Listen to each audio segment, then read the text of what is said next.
어제 봤던 말씀입니다. 열왕기상 19장 1절에서 8절 한 절씩 교독합니다. 아합이 엘리야가 행한 모든 일과 그가 어떻게 모든 선지자를 칼로 죽였는지를 이세벨에게 말하니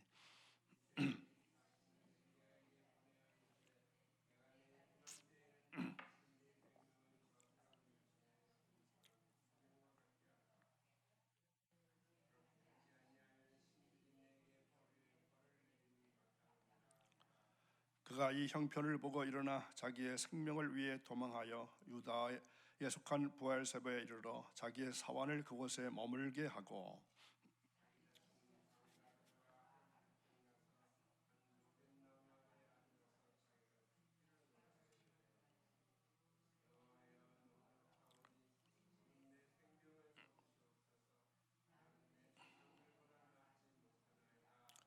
로뎀나무 아래에 누워 자더니 천사가 그를 어루만지며 그에게 이르되 일어나서 먹으라 하는지라.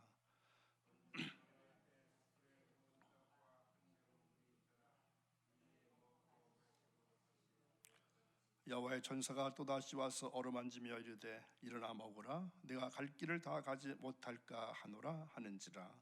이에 일어나 먹고 마시고 그 음식물에 힘을 의지하여 40주 40야를 가서 하나님의 산 호렙에 이르니라. 아멘. 한 주간 마무리하는 토요일 새벽을 깨우시고 하루의 첫 시간을 주님께 드리는 여러분들에게 하나님의 은혜와 평강이 충만하게 하시기를 주의 이름으로 축원합니다. 휴가철을 맞이해서 성경에서는 어떻게 피로를 풀고 어떻게 쉼을 취할 수 있는가에 대해서 어제부터 말씀을 나누고 있습니다. 어제는 영적인 침체나 정신적인 또는 육신적인 침체가 올 이유에 대해서 알아봤습니다. 어떤 것이 있었죠? 첫째로는 우리가 살아가는 삶의 환경이나 정황이 어려워질 때 영적인 침체를 경험하기도 하고 우울증에 시달리기도 하고 나아가서 탈진 상태에 들어가기도 한다고 말씀드렸습니다. 두 번째로는 자신을 다른 사람들과 비교할 때, 셋째로는 자신이 노력한 일에 대해서 뚜렷한 결과가 없을 때, 그리고 네 번째로는 나 혼자다, 이러한 부정적인 생각이 있을 때 영적으로, 정신적으로 또는 육체적으로 침체가 온다, 이렇게 말씀드렸습니다. 그렇다면 이것을 치유할 방법이 없습니까? 회복할 방법이 없을까요? 어떻게 하면 이 무더위 속에서 더욱이 사업은 잘 안 되고 모든 것이 힘들기만 한 이 계절에 우리가 낙심하거나 좌절하지 아니하고 매일같이 독수리 날개에 치듯 오름같이 뜨거운 신앙의 삶을 살아갈 수는 없는 것일까요? 그 방법이 무엇일까요? 그 방법은 첫째로는 하나님께서 쉼을 주셔야 합니다. 하나님께서 엘리야에게 쉼을 주셨습니다. 로뎀나무 아래 앉아서 죽기를 구하던 엘리야가 피곤에 지쳐서 잠들자 그때 천사가 그를 어루만지면서 어떻게 말합니까? 일어나서 먹으라. 엘리야가 일어나 주위를 둘러보았더니 머리맡에 숯불에 구운 떡과 한 병의 물이 있었습니다. 그래서 그는 그것을 먹고 마시고 다시 누워 잠을 잤습니다. 천사가 두 번째 와서 어루만지며 일어나 먹으라, 내가 갈 길을 다 가지 못할까 하노라 하는지라. 이에 일어나 먹고 마시고 그 음식물에 힘을 의지해서 이제 다시금 힘을 갖게 됩니다. 엘리야가 영적 침체에서 회복되는 첫 번째 요소는 쉼이었습니다. 쉬어야 합니다. 요즘 현대에 사는 사람들이 너무나 피곤에 지쳐 있습니다. 그때는 쉴 수밖에 없습니다. 앞날을 위해서, 남은 미래를 위해서 쉬어야 합니다. 사람들이 육신적으로, 영적으로, 정신적으로 피곤할 때 침체에 빠져들어가게 되지만 하나님께서는 우리에게 안식과 쉼을 주셔서 영적 침체에 빠진 사람들을 회복시켜 주시기를 원하십니다. 그래서 수고하고 무거운 짐진 자들아 다 내게로 오라, 내가 너희를 쉬게 하리라, 이렇게 말씀하십니다. 우리 주님은 오늘도 영적, 육적 침체에 빠져서 헤매고 있는 영혼들을 향해서 다 내게로 오라. 와서 나와 함께 먹고 마시고 쉬자. 내 안에 참된 평안과 안식과 쉼이 있다. 이렇게 말씀하십니다. 둘째로는 우리의 좌절을, 우리의 어려움을 하나님께 내어 놓아야 합니다. 엘리야는 하나님 주신 음식을 먹고 힘을 얻어서 40일을 걸어서 호렙산이라는 곳으로 도착합니다. 여기에 굴이 있어서 굴로 들어가서 이제 밤을 지내게 됩니다. 아침에 하나님이 그에게 말씀하십니다.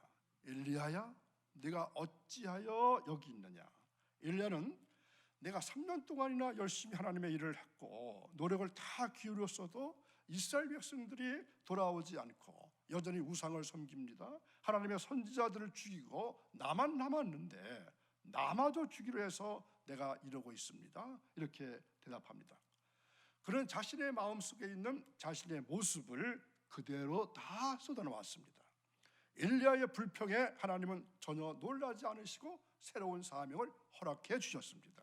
하나님은 엘리야에게 야, 이 겁쟁이야, 여기서 무엇을 하고 있느냐? 야단치지도 않으시고 그를 정죄하거나 무시하지도 않으셨습니다. 침체에 빠져 있는 엘리야의 모습을 그대로 받으셨습니다. 때로는 우리도 우리가 가지고 있는 마음의 상처나 아픔이나 고통을 하나님께 내어 놓아야 합니다. 또한 다른 기도하는 분들과 함께 나누는 것도 도움이 될 수 있습니다. 하나님은 엘리야로 하여금 자신의 무거운 짐을 내어놓도록 하셨습니다. 엘리야야, 너를 좌절하게 하는 것이 무엇이냐? 너를 근심하게 하는 것이 무엇이냐? 이렇게 말씀하신 것입니다. 그리고 그것을 나에게 내려놓으라 이렇게 말씀하십니다. 우리가 영적, 육적 침체 가운데 있을 때 우리에게 꼭 필요한 것은 우리의 침체를, 우리의 어려움을, 우리의 아픔을, 우리의 슬픔을, 우리의 문제를, 우리의 아픔과 상처를 하나님께 내어놓는 일이 가장 급선무입니다. 그리고 셋째는 하나님의 세미한 음성을 듣는 것입니다. 하나님은 엘리야에게 너는 나가서 여호와의 앞에서 산에 서라 이렇게 말씀합니다. 11절 준비되어 있나요? 11절. 네, 함께 읽습니다. 여호와께서 지나가시는데 크고 강한 바람이 산을 가르고 바위를 부수나 바람 가운데 여호와께서 계시지 아니하며 바람 후에 지진이 있으나 지진 가운데도 여호와께서 계시지 아니하며 또 지진 후에 불이 있으나 불 가운데도 여호와께서 계시지 아니하시더니 불 후에 세미한 소리가 있는지라. 아멘. 맨 마지막 절 세미한 소리가 있다 이렇게 말씀하죠. 이 소리를 듣고 엘리야가 겉옷으로 얼굴을 가립니다. 하나님은 엘리야에게 바람과 지진과 물을 보여주셨지만 그 어느 곳으로도 주님은 엘리야에게 말씀하지 않으셨습니다. 엘리야는 주님의 세미한 음성 속에 하나님을 만날 수 있었습니다. 하나님은 오늘도 바람이나 지진이나 불 같은 크고 극적인 것들을 통해서 말씀하시는 것이 아니라 주님의 세미한 음성으로 우리에게 말씀해 주십니다. 오늘 우리를 침체의 늪과 좌절에서 회복시켜 주시는 것은 하나님의 음성이며 하나님의 말씀입니다. 우리 모두 누구라도 침체에 빠질 수 있습니다. 좌절하고 절망에 빠질 수가 있습니다. 그러나 우리의 좌절이 하나님의 좌절은 아닙니다. 우리의 침체가 하나님의 침체가 아닙니다. 하나님은 오늘도 우리의 침체의 자리에 찾아와 주셔서 우리에게 쉼을 주시기를 원하시고 우리의 모든 좌절을 하나님께 내어놓으시기를 원하십니다. 세미한 음성으로 우리의 침체와 좌절을 회복시켜 주시는 것이 분이 하나님이십니다. 어떤 선교사가 이러한 간증을 했습니다. 아프리카에 가니까 이 강을 건널 때 원주민이 아주 이만한 돌을 줬다고 합니다. 돌입니다, 돌. 그래서 이 이만한 돌을 안고 강을 건너는 겁니다. 왜 그렇게 할까요? 참 선교사가 생각할 때 참 미련한 사람들이다. 왜 강을 건너는데 큼지막한 돌을 안고 건널까? 그러나 이 선교사 이제 원주민들의 돌을 주기에 이제 그게 관습인가 보다. 그것을 가지고 가기는 싫지만 저 사람들이 다 그렇게 하니까 그렇게 해봤습니다. 그런데 중간에 가서야 그 이유를 알았습니다. 왜 그럴까요? 그 강이 물살이 얼마나 센지 그 앞에 들고 가는 돌이 없었다면은 자기가 또 내려가 버렸을 거다. 이렇게 생각하게 됩니다. 이것이 뭘까요? 지혜입니다. 그 돌덩어리가 짐인데, 그것이 우리에게 괴로움인데, 그것을 안고 가는데 물살이 함께 떠내려가 버리지 않도록 돌이 무게를 받쳐주더라 하는 것입니다. 오히려 우리는 문제가 있어가지고 굉장히 불편하고 어렵지만 때론 문제가 우리를 신앙에서 지켜주고 우리를 도덕이나 윤리에서 지켜주고 우리를 하나님께서 지켜주신다는 것입니다. 우리를 오히려 축복해 주신 것입니다. 자, 오늘도 말씀드리신 여러분, 침체는 우리 인생의 겨울일 수가 있습니다. 그러나 그 나무가 죽은 것이 아니라 뿌리가 깊이 밑으로 내려가 있는 것입니다. 무성한 열매가 많은 나무일수록 뿌리가 깊이 내려가 있습니다. 높이 올라간 고층 건물일수록 깊이 밑으로 파내려가야 합니다. 우리 인생도 풍성해지고 높아지려 할 때 침체가 올 수가 있습니다. 이제 장마가 끝나니까 계속해서 폭염주의보가 내려지고 있죠. 이 폭염으로 때로는 목숨을 잃는 사람들도 있습니다. 참으로 이 뜨거운 햇살 위협적입니다. 이 성경 속에 등장하는 대부분의 광야는 어떤 곳인지 아시겠습니까? 낮에는 엄청 뜨겁습니다. 그리고 밤에는 추위가 오게 됩니다. 그 광야, 햇살, 그늘을 떠올리면서 이제 우리가 엘리야를 생각해 보고 있습니다. 여러분, 로뎀나무 하면은 어떤 게 생각하시나요? 아마 엘리야를 생각하고 그 다음에는 이 쉼, 회복 이런 것을 생각하게 됩니다. 그런데 이 로뎀나무가 얼마나 클 것 같습니까? 크지가 않습니다. 우리나라에 이 쌀이나무 있죠. 그 빗자루 만드는 쌀이나무 그 정도밖에 안 되는 거거든요. 그런데 왜 엘리야가 그늘도 만들지 않는 로뎀나무 밑에 가서 쉬려고 하는 것일까요? 쉴 것이 없어서 광야로 가는 것일까요? 광야에서 쉬기 위해서 그늘을 찾은 것일까요? 그 그늘을 위해서 로뎀나무를 찾은 것일까요? 그게 아닙니다. 로뎀나무를 찾은 엘리야가 선택한 것은 사실은 쉼이 아닙니다. 그것은 죽음이었습니다. 로뎀나무 아래 앉은 곳이나 그곳에서 하나님께 죽여달라거나 로뎀나무 아래 누워 자는 곳에서 그의 비참한 심정이 가득하게 보여지는 것입니다. 광야의 그늘이 될 만한 나무는 많지 않습니다. 시띠나무라는 곳이 있는데 그것은 아카시아 나무 종류고 이 종려나무 그 잎사귀가 큰 거요, 바나나 나무 같은 거 그 정도밖에 없거든요. 근데 이 거기에 비해서 도대체 이 데살나무 정도밖에 안 되는 로뎀나무는 긴 시간을 보호해주는 그런 그늘이 없다는 겁니다. 이러한 환경에서 그늘도 없이 햇살에 온몸을 노출시킨다고 하는 것은 그야말로 죽을 짓입니다. 엘리야는 그것을 시도하는 것입니다. 그 뜨거운 떼약볕 아래 잠을 청합니다. 하나님께 죽여달라는 정도가 아니라 정말 죽으려고 하는 것입니다. 엘리야가 선택한 것은 진짜 죽음이었습니다. 그런데 그를 찾아온 존재가 있습니다. 그가 엘리야를 위해서 준비한 것이 있었습니다. 숯불에 구운 떡과 한 병의 물이라고 그랬습니다. 물론 이 표현은 우리식의 현대적인 표현입니다. 당시에 유리병이 있을 리 없죠. 불에 구운 떡은 사실은 뜨거운 돌 위에서 익힌 빵입니다. 엘리야 이야기에 등장하는 뜨거운 돌로 구운 빵, 이것은 시각적인 느낌이 남다릅니다. 떼약볕에 의해서 이 땅과 돌이 다 달궈져 있습니다. 달걀이 그냥 익을 정도입니다.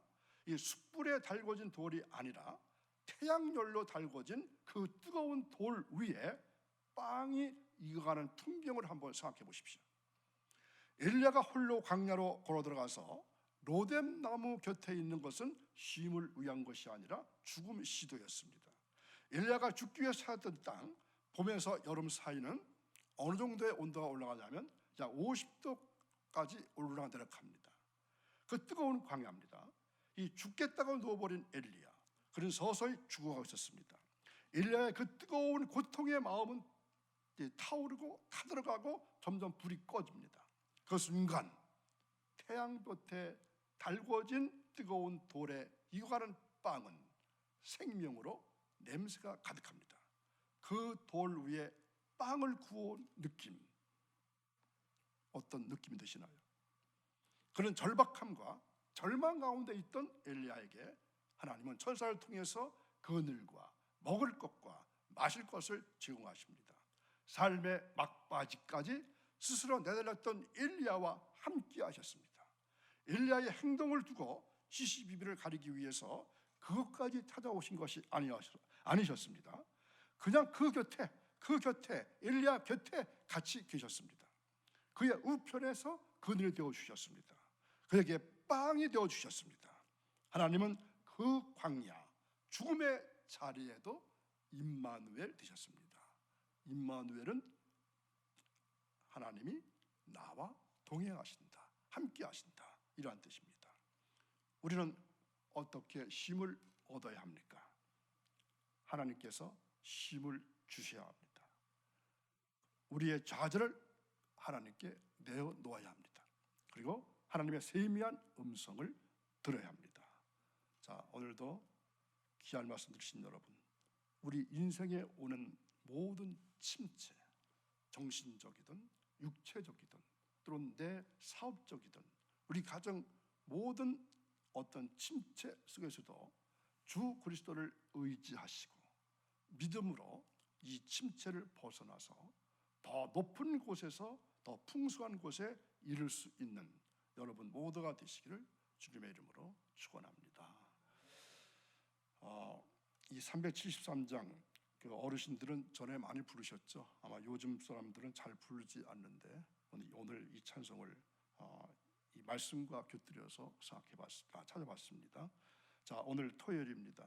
내일이 거룩한 주님의 날인데 토요일 날은 주님의 날을 준비하는 예비일이 되어야 합니다. 그래서 특별히 담임 목사님께서 주시는 말씀을 기대하면서 이 한 날 동안 준비해 보시기 바랍니다. 어떤 말씀이 나에게 들려들지 모르지만 주님께서 준비하게 하신 그 말씀을 통해서 나에게 레마의 말씀이 뭐라 그랬죠? 나에게만 주시는 말씀이 들려지게 하옵소서. 기도할 수 있기 바랍니다. 자, 교회와 그리고 담임 목사님 여러 그 행사들을 위해서 기도하시기 바랍니다. 373장 다시 한번 찬양합니다. 1절부터요. 고요한 바다로 저 천국 향할 때 주 내게 순풍 조시림 참 감사합니다.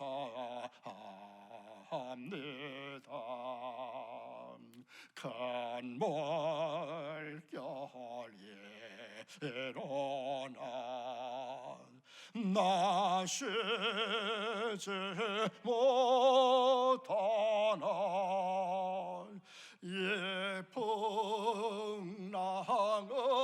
풍랑으로 인하여 더 빨리 갑니다. 내 걱정 근심을 쉬었게 하시고 내 주여 얻은 영혼을